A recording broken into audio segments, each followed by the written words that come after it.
Hello everyone, welcome to my channel. আগের দিনে আমরা আলোচনা করেছিলাম ক্লাস 8-এর lesson number 1 the wind cap. Entire স্টোরিটাকে আমরা একটা ভিডিওতে আলোচনা করেছিলাম। তোমরা যদি ভিডিওটি না দেখে থাকো তাহলে অবশ্যই দেখে নিও।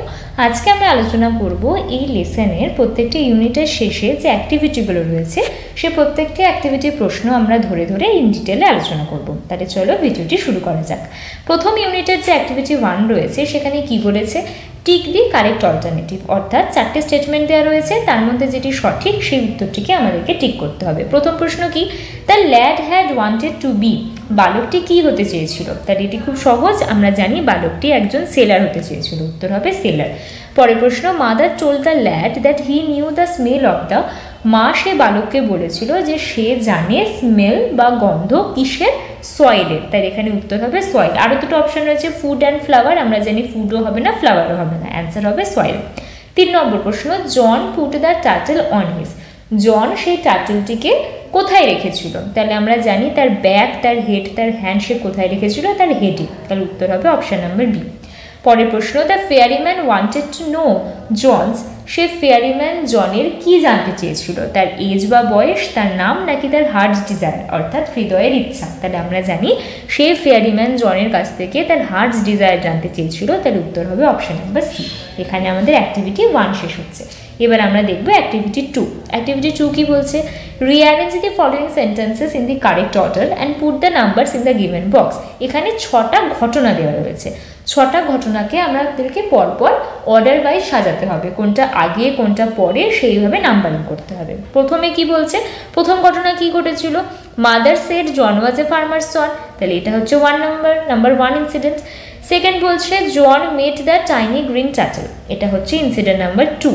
থার্ড নাম্বারে কোনটা হবে, the turtle change John pluck the turtle from his head, এটা হচ্ছে নাম্বার 3। 4-এ কি হবে, the turtle change to the tiny green fairy man, এটা হচ্ছে নাম্বার 4। অ্যান্ড নাম্বার 5 হচ্ছে John board back, number 5। And the last one, John did not express his wish, number 6। তাহলে প্রথমে কি হয়েছিল, মা বলেছিল যে জন হচ্ছে একজন ফার্মার বা কৃষকের পুত্র। তারপর জনের সঙ্গে একটা ছোট্ট গ্রিন টার্টলের দেখা হয়েছিল। তারপরে কি হয়েছিল, জন সেই টার্টলটাকে তুলে তার মাথায় রাখে।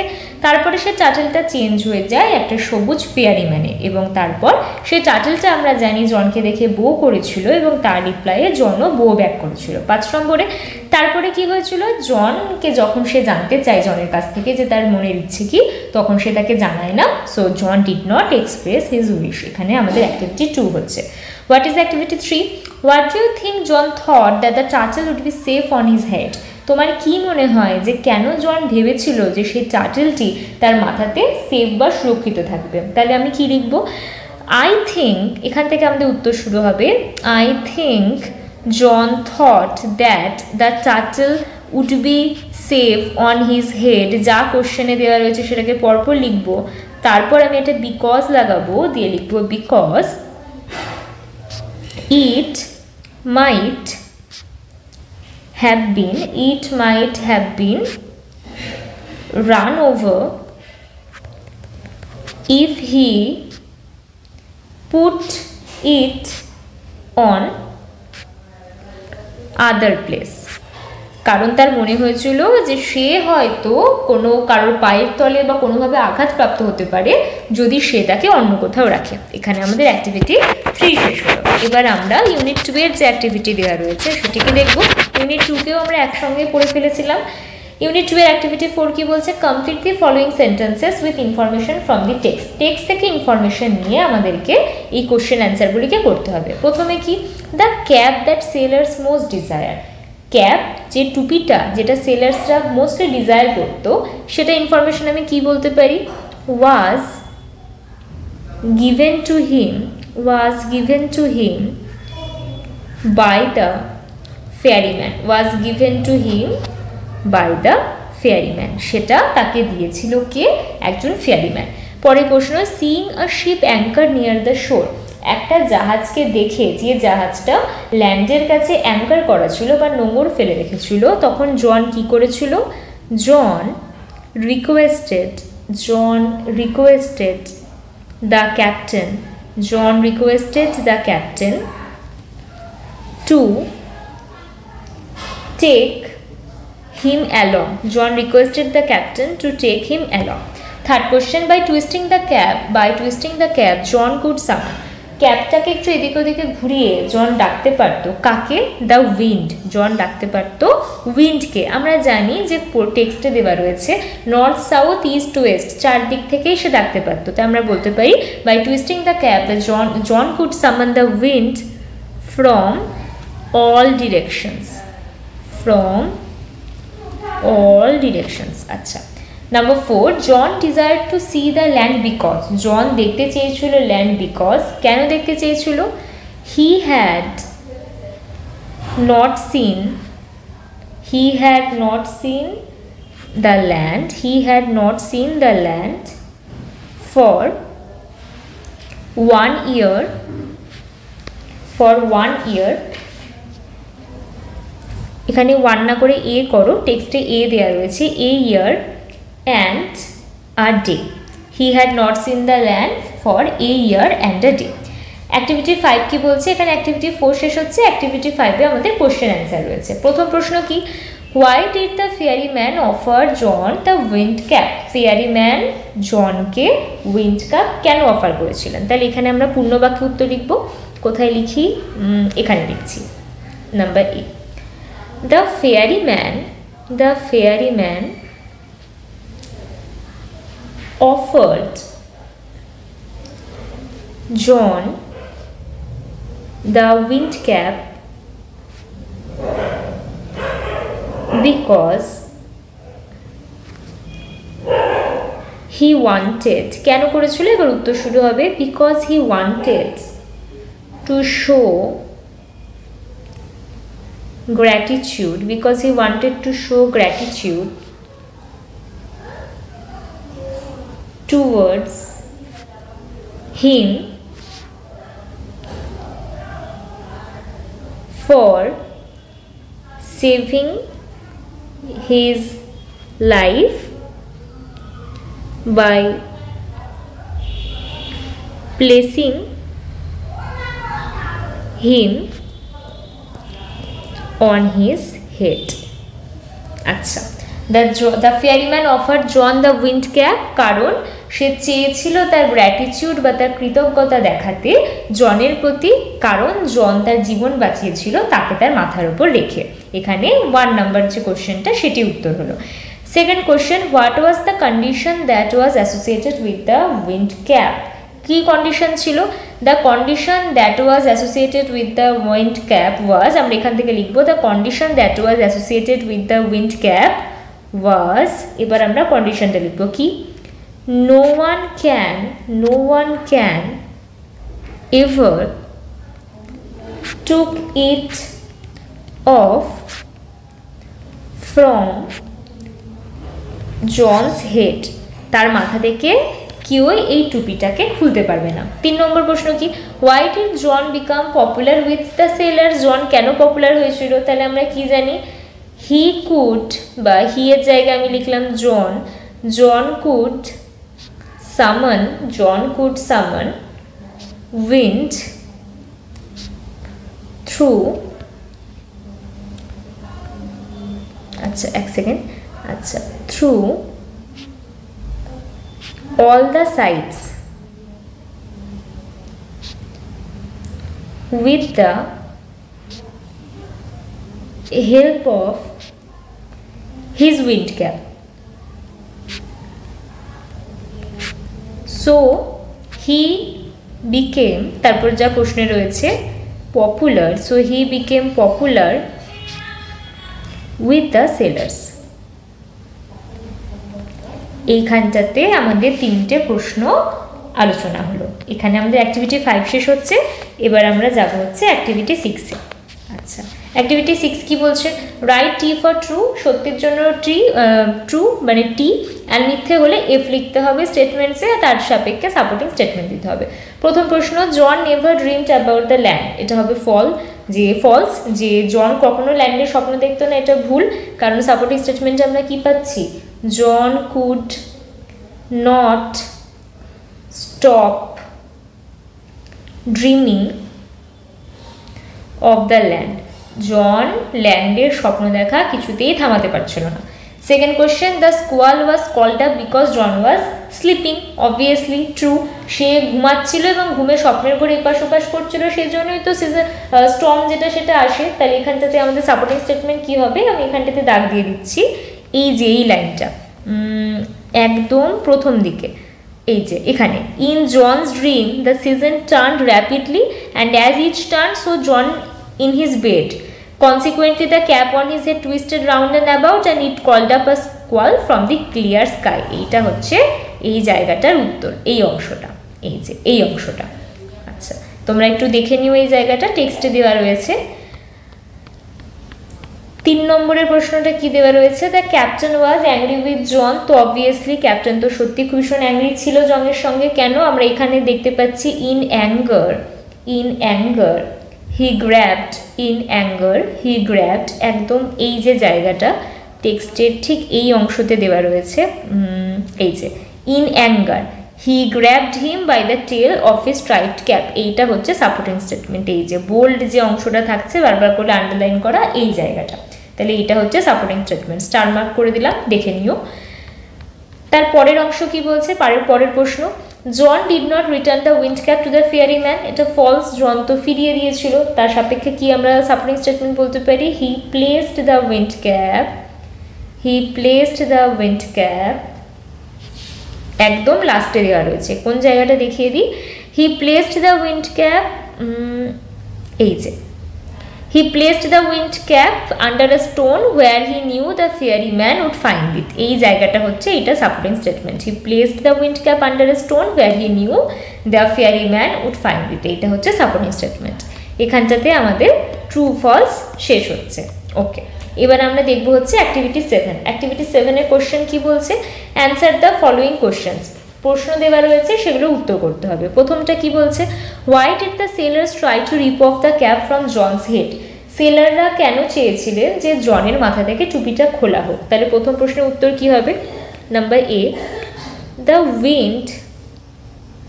Wind was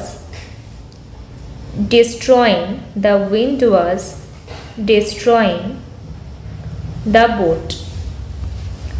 The sailors thought that John's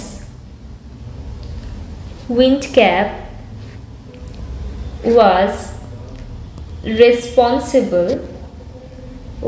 responsible for it, so they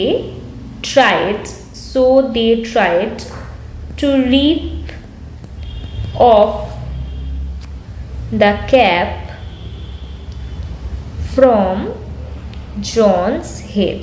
তো সেই জন্য তারা চেয়েছিল তার মাথা থেকে টুপিটা খুলতে। এটা হচ্ছে প্রথম প্রশ্ন। দ্বিতীয়, how did John divide his time between land and sea. John কিভাবে টাইমটাকে ডিভাইড করেছিল। Second number, John spent half of the year on a ship and half on the shore. আচ্ছা, বি একটা হলো। সি, সে অর্ধেক বছর শিপে কাটাতো, অর্ধেক বছর শোরে কাটাতো। Okay. Number 3, do you think John was rightly called captain turtle? Give reasons for your answer. তুমি কি মনে করো যে জন ক্যাপ্টেন টার্টল ছিল? তার সাপেক্ষে নিজের যুক্তি দাও। তাহলে সি এর কোশ্চেনের উত্তর কি হবে, ইয়েস, হ্যাঁ আমি মনে করি। তারপরের পার্টের অ্যান্সার কি হবে, because he was as much at home on the water as he was on the land. আচ্ছা, যতটা সে ওয়াটারে কাটাতো ততটাই সে ল্যান্ডে কাটাতো। That's why he was rightly called captain turtle. Number 4, why did John want to return the wind cap to the fairy man? জন কেন চেয়েছিল fairy ম্যানকে তার টুপিটাকে ফিরিয়ে দিতে। তাহলে আমরা এখানে এইভাবে লিখব, জন ওয়ান্টেড, তারপর to return the wind cap to the fairy man because, যা প্রশ্ন দেওয়া রয়েছে সেটা লিখবো, তারপর বিকজ লাগাবো। He was blamed for the storm and was thrown into the sea, সেই জন্য সে চেয়েছিল যে টুপিটা তাকে ফিরিয়ে দিতে। এখানটাতে আমাদের টেক্সচুয়াল পার্টের যে কোশ্চেন অ্যান্সার সেটা শেষ হচ্ছে। এবার আমাদের অ্যাক্টিভিটি 8A শুরু হবে, যেটা ভীষণ সহজ, টেন্স রিলেটেড কিছু অ্যাক্টিভিটি রয়েছে।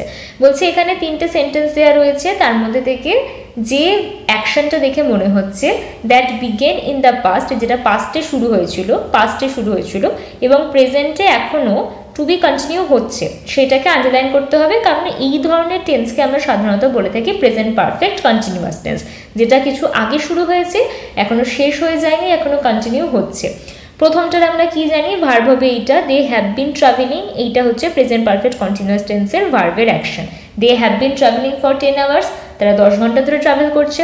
পরেরটা, he thanked me for what I have been doing, সে আমাকে ধন্যবাদ জানিয়েছিল কারণ কি, যেটা আমি এখনো পর্যন্ত করে চলেছি সেটার জন্য। তাহলে হ্যাভ বিন ডুইং এইটা হচ্ছে প্রেজেন্ট পারফেক্ট কন্টিনিউয়াস। পরেরটা, the baby has been sleeping all day, বাচ্চাটি সারাদিন ধরে ঘুমাতেই আছে, তাহলে এইটা হচ্ছে present perfect continuous, has been sleeping. তাহলে এই 3টে হচ্ছে প্রেজেন্ট পারফেক্ট কন্টিনিউয়াস টেন্সের ভার্ব। অ্যাক্টিভিটি 8B কি বলছে, underline the verbs in the following sentences which suggest that began before a certain point in the past and continued up to that time, যেটাতে আমরা এটা দেখলাম প্রেজেন্ট পারফেক্ট কন্টিনিউয়াস। এবার আমরা দেখব past perfect continuous. Past perfect continuous কি, আমরা ওটা দেখছিলাম যে প্রেজেন্টে শুরু হয়েছিল না, মানে পাস্টে শুরু হয়েছিল এবং এখনো পর্যন্ত প্রেজেন্টে চলছে। পাস্ট হচ্ছে স্টার্টিং পয়েন্ট এবং এখনো পর্যন্ত হয়েই চলেছে, তো সেইটা হচ্ছে প্রেজেন্ট পারফেক্ট কন্টিনিউয়াস। কিন্তু পাস্ট পারফেক্ট কন্টিনিউয়াস কি, যেটা বলতে চাইছে যে কোনো একটা কাজ পাস্টেই শুরু হয়েছিল এবং পাস্টেই অনেক দিন ধরে হতেই থেকেছে, সেইটা হচ্ছে পাস্ট পারফেক্ট কন্টিনিউয়াস। সেই ভার্বগুলোকে আন্ডারলাইন করতে হবে। They had been playing in the field for an hour before mother call them, তাহলে এইটা হচ্ছে past perfect continuous, had been playing. পরেরটা, when I visited my uncle he had been teaching, এইটা হচ্ছে past perfect continuous. পরেরটা, Rita had been studying, এইটা হচ্ছে past perfect continuous. Past perfect continuous বা প্রেজেন্ট পারফেক্ট কন্টিনিউয়াসের স্ট্রাকচার কি, প্রেজেন্ট পারফেক্টের হলো হ্যাজ বা হ্যাভ, তার সঙ্গে বিন, তার সঙ্গে মেন ভার্ব এবং মেন ভার্বের সঙ্গে আইএনজি, এটা হচ্ছে প্রেজেন্ট পারফেক্ট কন্টিনিউয়াসের স্ট্রাকচার। পাস্ট পারফেক্ট কন্টিনিউয়াসের স্ট্রাকচার কি, শুধুমাত্র হ্যাজ বা হ্যাভের জায়গায় হ্যাড, তার সঙ্গে বিন, তার সঙ্গে মেন ভার্ব এবং মেন ভার্বের সঙ্গে আইএনজি, এটা হচ্ছে পাস্ট পারফেক্ট কন্টিনিউয়াসের স্ট্রাকচার। এবার বলছে প্রেজেন্ট পারফেক্ট কন্টিনিউয়াস অথবা পাস্ট পারফেক্ট কন্টিনিউয়াস দিয়ে আমাদেরকে ফিল করতে হবে। The rain dash when I left home, তাহলে এখানে দেখো লেফট হোম এটা রয়েছে পাস্টে, তাহলে এইটা কি হবে, এটা হবে past perfect continuous. Past perfect কন্টিনিউয়াসের স্ট্রাকচার কি, had, the rain had been, এখানে ভার্ব দেওয়া রয়েছে pouring, the rain had been pouring, এটা হচ্ছে অ্যান্সার। সেকেন্ডেরটা, the engineers dash the bridge for the past few months, বেশ কিছু মাস ধরে ইঞ্জিনিয়াররা এই ব্রিজটাকে তৈরি করছে, বিল্ড, তাহলে এটা হচ্ছে present perfect continuous. The engineers have been building, the engineers have been building. তারপরে কি, the performers dash since evening, পারফর্মাররা গান গেয়েই চলেছে সন্ধ্যা থেকে, তাহলে এটা হবে হ্যাভ বিন সিঙ্গিং। চারটা, অ্যাট দ্যাট টাইম, সেই সময় Mister Roy dash poems for 1 month, তিনি 1 মাস ধরে তখন লিখেছিলেন কবিতা, তাহলে এটা হচ্ছে past perfect continuous, had been writing. Okay, এখানে আমাদের 8C শেষ হচ্ছে। Last activity 9, replace the underline words with their antonyms. Antonyms মানে আমরা জানি অপোজিট ওয়ার্ড বা বিপরীত শব্দ। আন্ডারলাইন করা যে শব্দগুলো রয়েছে সেগুলো বিপরীত শব্দ আমাদেরকে লিখতে হবে। ওবের অ্যান্টোনিম কি, ডিসওবে, তাহলে এখানে যেহেতু পাস্টে রয়েছে তাহলে আমি করে দিলাম ডিসওবেড। পরেরটা, began, John began his first ever sea voyage, তাহলে আমি বলতে পারি বিগেন মানে শুরু হয়েছিল, ফিনিশ মানে শেষ হয়েছিল, ফিনিশড। পরেরটা, হি বিকেম ভেরি পপুলার, পপুলারের অ্যান্টোনিম কি হবে, আনপপুলার। থার্ডেরটা বলছে র্যাপিডলি, র্যাপিডলি মানে হচ্ছে হঠাৎ করে, খুব তাড়াতাড়ি, তাহলে এটা অ্যান্টোনিম হবে স্লোলি। তাহলে এখানটাতে আমাদের লেসন 1-এর যে এন্টায়ার অ্যাক্টিভিটি সেটা ফিনিশ হচ্ছে। ভিডিওটি তোমাদের যদি হেল্পফুল হয়ে থাকে তাহলে অবশ্যই চ্যানেলটিকে সাবস্ক্রাইব করো। দেখা হচ্ছে আবার পরের ভিডিওতে। Thank you for watching.